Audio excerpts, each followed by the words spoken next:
You ask Tiger to solve. This deals with linear equations with one unknown. The final result is x equals 2. Let's solve it step by step. Simplify the expression. Expand the parentheses. Simplify the arithmetic. Group all constants on the right side of the equation. Subtract 18 from both sides. Group like terms.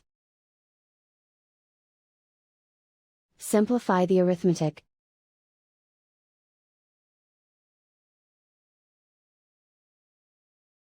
Isolate the x. Divide both sides by 3. Simplify the fraction. Find the greatest common factor of the numerator and denominator. Factor out and cancel the greatest common factor. And so the final result is x equals 2.